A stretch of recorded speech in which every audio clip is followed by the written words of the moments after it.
Hello, everybody. Welcome to Oxford News This Week. I'm Terry Stiles. I'm Jim Hughes, and this week on Oxford News This Week, the DDA ramping up the 2025 year. And the school district asks, what's next? And a 4-year-old boy makes a big difference. All that and more. The Oxford News begins right now.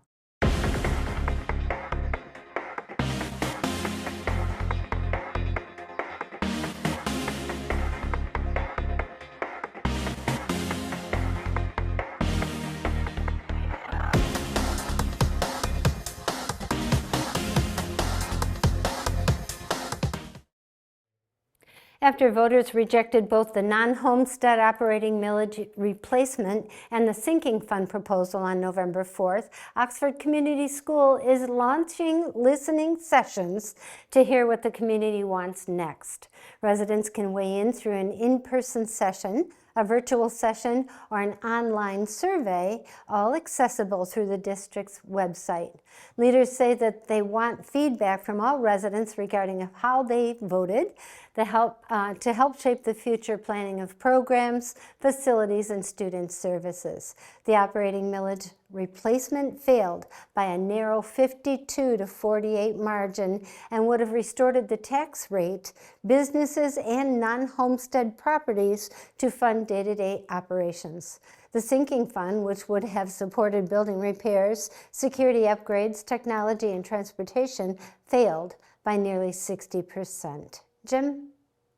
The downtown Oxford is gearing up for some real big changes, actually, and that's involving the Downtown Development Authority as they've approved $45,000 for major skyline lighting. The overhaul, color-changing LED lights, will replace the aging white strands along Washington and Burdick Streets this spring. With the full project estimated at $82,000, DDA Director Kimberly Smith says the upgrade will reduce maintenance issues and support and walkability safety and more vibrant downtown area. The DDA is also exploring the future of that trolley service with plans for a new trolley through NODA, while limited service will continue for special events like the Polar Express on the 14th of this month. Terry? And here's a heartwarming story. A 4-year-old Easton Peterson has been collecting cans and bottles for months to help the Canine Stray Rescue League. Inspired by lessons on charity and seeing rescue dogs online, Easton is raising money to help them find forever homes. His mom says he proves that no matter your age, small steps can be taken for big changes. Jim? In business news, the Oxford Chamber of Commerce has a new executive director, Janine Sparks, who took the reins on November 11th, replacing the longtime director, Amy Desautels. In her first week, Sparks has been visiting local businesses, nonprofits, and officials, building connections and reaffirming the Chamber's commitment to the community. She plans to expand engagement with businesses, spotlights, with social media improvements and revamped website with the free local job postings. Sparks brings more than 20 years of marketing and market research experience to the role. Welcoming her to Oxford. I know she's had some lunch in the downtown area with her husband, enjoying Oxford. Terry? For anyone in need, free groceries and meals are available from several location organizations in Oxford and Lake Orion. Forgotten Harvest hosts a drive-through every Monday, 9 to 10:30.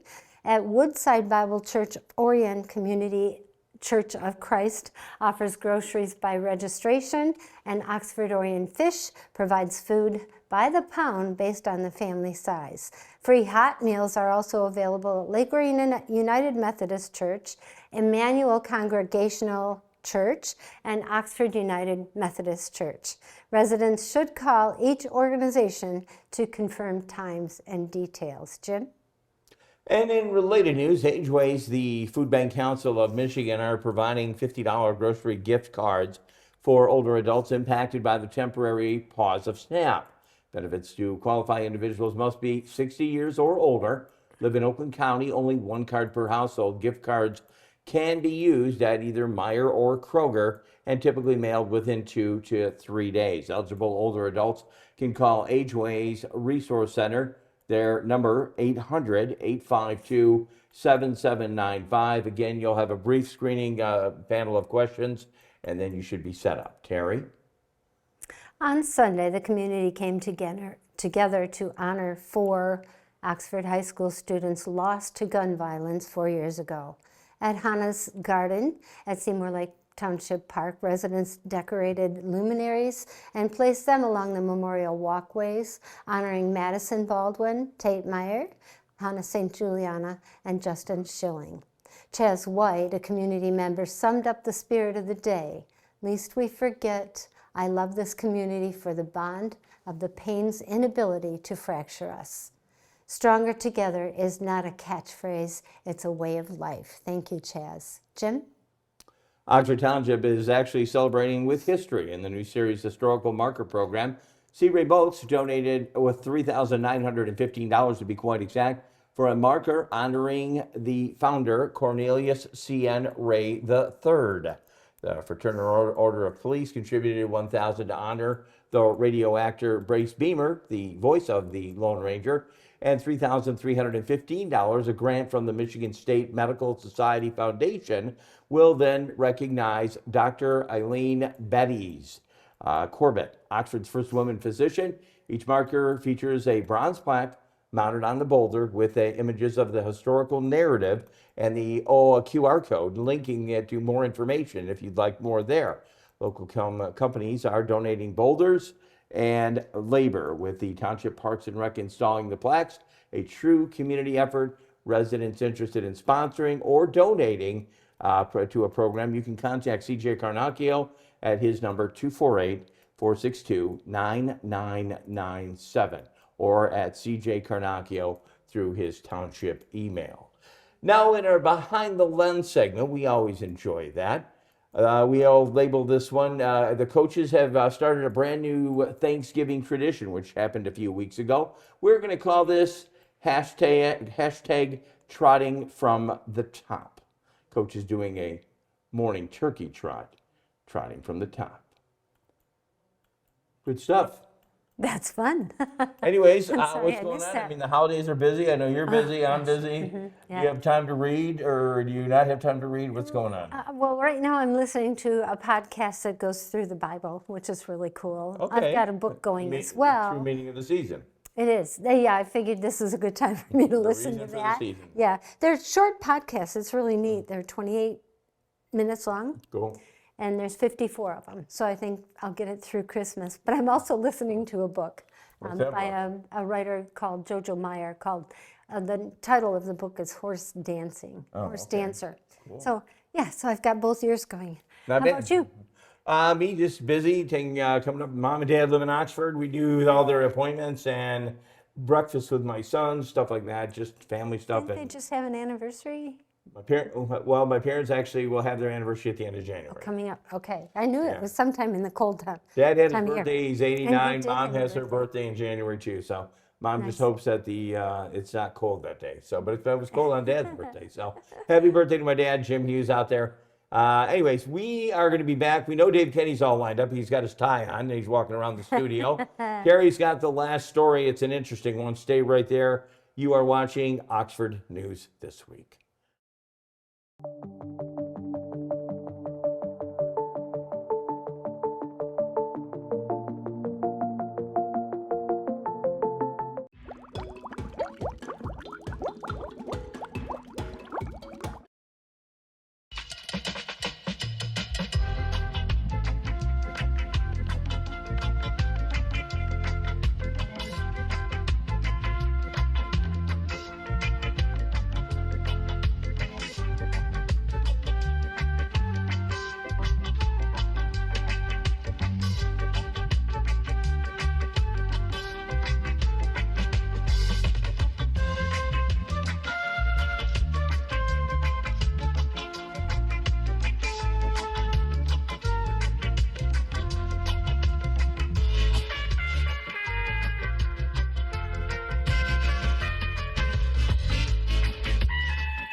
I got it.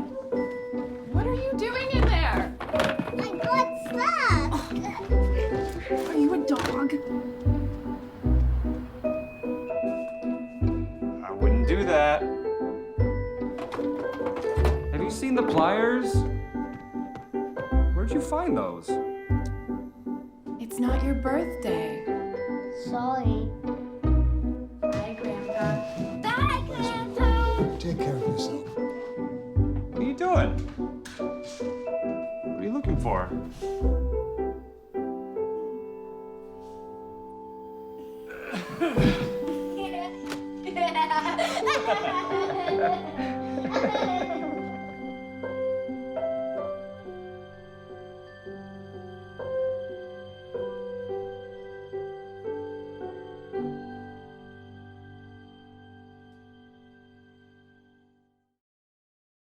Who can you turn to for news you can trust? Your local TV and radio broadcasters. You trust us to keep you safe during times of crisis and to deliver the weather, sports, and entertainment you rely on every day. We bring you the facts you need to make decisions that matter. And as misinformation floods social media, you can trust your local stations to deliver the truth. Text TV to 52886 and tell Congress you rely on your local stations for trusted news. Welcome to this edition of Auto Talk. I'm Dave Kenny, and this story is taken from Automotive News. Toyota's broad redesign of its best-selling nameplate, the 2026 RAV4 compact crossover, was intended to make better a vehicle that hundreds of thousands of U.S. shoppers each year already think is good enough to buy. Toyota eliminated the gasoline-only powertrain and made what had been a $1,500 optional hybrid the base powertrain for 2026. Though official fuel economy ratings aren't yet available, the hybrid system is expected to get improved miles per gallon over the previous version's 39 miles per gallon rating. In addition, the improved hybrid powertrain boosts power in all-wheel drive versions to 236 horsepower from 219. After limiting availability of the current generation's optional plug-in hybrid powertrain to just the zero-emission vehicle states, Toyota will expand that distribution to all 50 states. Formerly called the RAV4 Prime, the 2026 RAV4 PHEV also has a range of up to 50 miles in electric-only operation, and that's up from 42 miles of range in the 2025 model. Power increases as well to 320 horsepower from 302 in vehicles with the PHEV powertrain. Inside the cabin, the 2026 Toyota RAV4's main infotainment screen grows to 10.5 inches from 8 on lower trims to 12.9 inches from 10.5 in upper trims. Behind the wheel, the 12.3-inch configurable digital gauge cluster that was only available on upper trims on the 2025 model year is now standard across the lineup. The infotainment screen gets a new version of the Toyota Audio multimedia system, which uses intuitive and conversational voice commands to operate the media system as well as some vehicle controls. With added sound deadening materials, a retuned suspension, and substantial improvements to both door seals and A-pillar design, engineers have vastly reduced the exterior noise that enters the cabin. Though no one is going to be hauling a fifth-wheel trailer with an RAV or RAV4, the compact crossover will see vastly improved towing capabilities compared with the current generation, with tow ratings doubling to 3,500 pounds from 1,750. With a standard 6th-generation PHEV powertrain delivering a combined 324 system net horsepower, the RAV4 GR Sport is expected to get up to 48 miles of all-electric range and 37 miles per gallon total, while also improving performance. The GR Sport has distinctive interior and exterior features, including a split wing, rear spoiler, and headrests embossed with the GR logo. Can't wait to see this one. Well, that's it for this edition of Auto Talk. I'm Dave Kenny. Stay tuned to Oxford Community Television.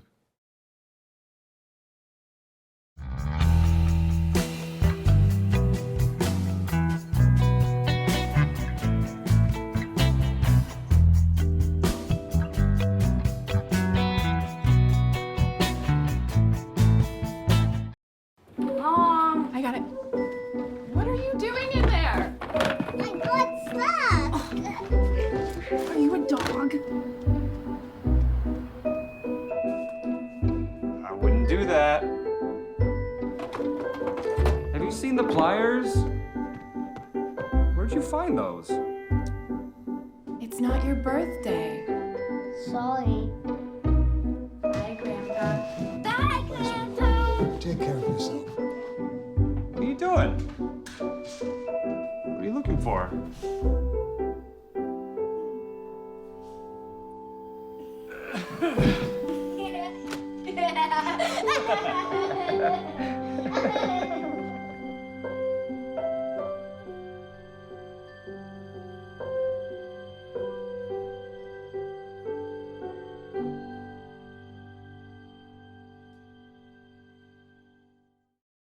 Who can you turn to for news you can trust? Your local TV and radio broadcasters. You trust us to keep you safe during times of crisis and to deliver the weather, sports, and entertainment you rely on every day. We bring you the facts you need to make decisions that matter. And as misinformation floods social media, you can trust your local stations to deliver the truth. Text TV to 52886 and tell Congress you rely on your local stations for trusted news. Great to have you along with us, Oxford Sports. And yeah, as we get into the winter sports, we were there the other night. Expect to see that game on OCTV. Boys basketball, the opening night happened just the other night. A very tough Birmingham Groves team on site there. Final score, and it was a buzzer beater, 54-53. Guess who won? It was Oxford. Yeah, they won. Brendan Elling led the scoring at 25 points. Cade Lindemood had 13 chips, and Cam Moore added 8 to this total. Again, right down to the wire, a very tough team. Oxford in the OAA white, and that Birmingham team obviously in the OAA red. In a related story, Oxford's basketball team always enjoy the trip. Our annual trip to Mile, a great success where they get to do some skill training and have some bonding time as well. Once again, we're going to be covering a lot of the winter sports. You can catch them right here on OCTV. If you'd like to be a sponsor to any of our sports broadcasts or anything here, even in our musical programs, contact our office. It's 248-628-9658. We could use some sponsorships with the impending financial things that are going on with the cable TV. Anyways, that's going to wrap it in sports. Dave Kenny's got another segment. And coming up, Terry Stiles. She's going to have our last story.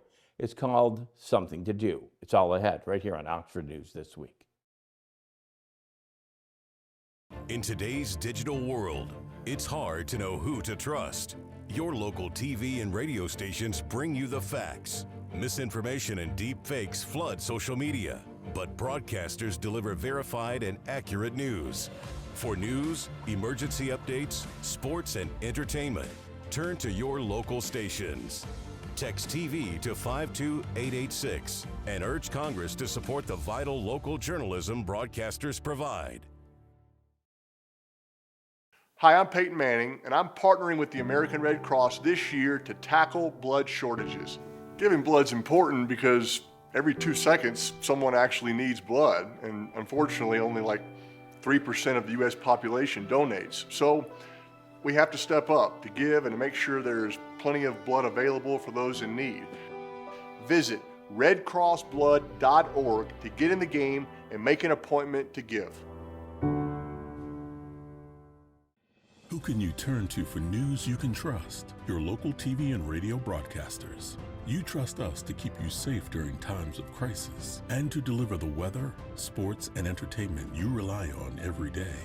We bring you the facts you need to make decisions that matter. And as misinformation floods social media, you can trust your local stations to deliver the truth. Text TV to 52886 and tell Congress you rely on your local stations for trusted news. Welcome to Science in the News. I'm Dave Kenny, and this story is taken from New Scientist.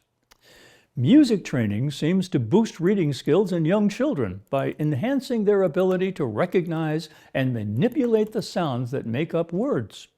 Learning to play an instrument has long been linked to improved early reading abilities as well as mathematical ones. But how it does this wasn't clear because playing an instrument involves many skills.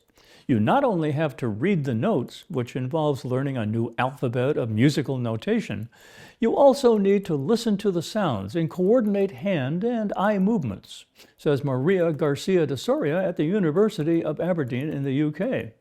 This means music training could boost our general cognitive abilities, our memory, or our mastery of sounds, any one of which could lead to better reading skills. To tease out what's going on when it comes to reading, Garcia de Soria and her colleagues studied 57 children ages 5 to 9 with roughly equal numbers of boys and girls. About half had been learning an instrument for at least a month and were practicing for a minimum of a half an hour a week, while the rest did non-musical extracurricular activities. The researchers found that the children who were learning an instrument outperformed the others on tests of phonological awareness. This is the ability to recognize and manipulate the sounds or phonemes that comprise words like the three-letter-based ones that make up the word dog. They also demonstrated better reading skills. The team controlled for factors that could influence literacy, such as socioeconomic status and general cognitive ability, which suggests it wasn't just a case of children with better reading skills being more likely to take up an instrument. In another part of the experiment, the researchers used electroencephalography to record their children's brain activity as they listened to a recording of the gingerbread man fairy tale. They found that stronger neural activity in language-related centers of the left hemisphere of the brain was correlated with better reading outcomes for all the children. However, the musical group showed higher reading scores even with lower levels of this activity, which the team suggests they have more developed adult-like processing of language. Adults tend to process music and speech more bilaterally and sometimes more on the right hemisphere. The musically trained children seem to have more adult-like tracking of speech, says Garcia de Soria. This is linked to the way people change how they read as their capability improves, with young children learning phonemes and then sounding them out. Once we are adults, we look at words and we know what they mean. We don't sound them out in our heads, says team member Anastasia Klimovich-Gray, who also at the University of Aberdeen. Phonological awareness is a stepping stone to learning to read, so it makes sense that musical training boosts literacy by increasing sensitivity to phonology, says Klimovich-Gray. But it isn't necessarily a one-way street, says Garcia de Soria. Music boosts reading, but reading might also boost the way you play music later on. Proving that these skills boost one another could help children who find reading difficult, says Klimovich-Gray. If somebody struggles with phonology early in life, maybe before they're diagnosed with dyslexia, a musical training course alongside phonics training might work as a booster. The finding that musical training refines the left hemisphere phonological encoding process of language is consistent with broader literature, says Alice Mato Proverbio at the University of Milano Bocca in Italy. However, musical training can also lead to specialization in the right hemisphere of the brain, fostering faster reading, she says. So, piano, guitar, trumpet, it's all good for you. Well, that's it for this edition of Science in the News. I'm Dave Kenny.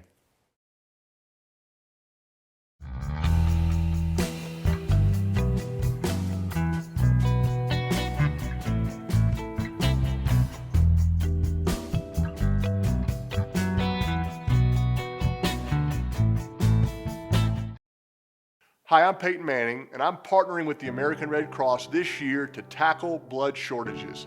Giving blood's important because every 2 seconds, someone actually needs blood, and unfortunately, only like 3% of the U.S. population donates. So we have to step up to give and to make sure there's plenty of blood available for those in need. Visit redcrossblood.org to get in the game and make an appointment to give.